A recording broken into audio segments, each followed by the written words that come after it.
It was the summer after many years, New York City baking under a noonday sun, the air shimmering with heat. But there was a quiet corner in the 9/11 memorial that always felt different. Beneath the survivor tree, people said they could sometimes hear whispers, whispers of names, or maybe memories. No one was quite sure. Lena had come to the memorial on a school trip.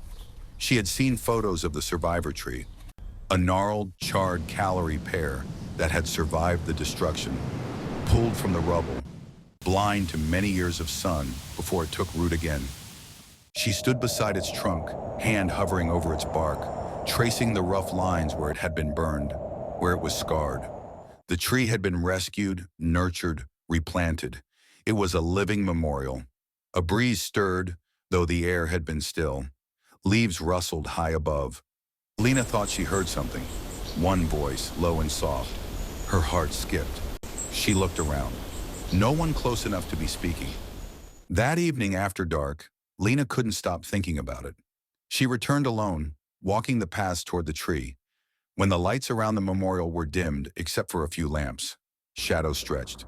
The clean surfaces of the reflecting pools glittered. And at the base of the survivor tree, she paused. She heard it again. A whisper, faint. A name. Miriam. Then another. Jose. Lena held her breath.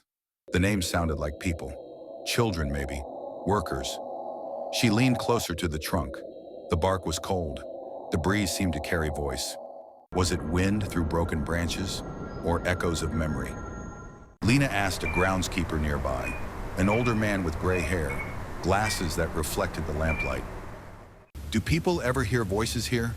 she asked. He nodded softly. "Some do. Sometimes at night, especially near the tree. They say it's like the tree remembers," he told her a tale he'd heard. In the wreckage, days after the collapse, amidst the smoke and ash and heartbreak, someone found the tree's stump still clinging to life. It was nearly destroyed. Yet when they cleared debris, they'd occasionally hear whispered names from the chaos. Names of people trapped. Names shouted in fear or hope. The sounds of rescue workers calling, people praying. The tree stood witness to it all. The groundskeeper believed some part of that grief, that hope, that sorrow had somehow absorbed into the tree. Not as something alive as we are, but as a kind of memory that lingered, sometimes surfacing in whispers when the wind was just so. Lena went home, troubled and enchanted. That night in her dreams, she walked through dust and ash, heard cries and prayers, saw silhouettes passing through smoke. The tree stood in the distance. She woke hearing a name, Miriam, clear in her mind. Next day, she returned one more time before leaving the city.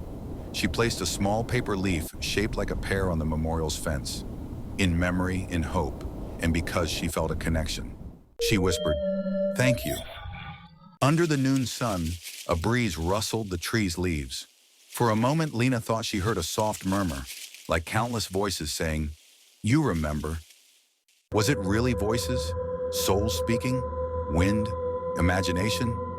No one can say for sure. But some nights in the hush beneath the survivor tree, visitors swear they hear it.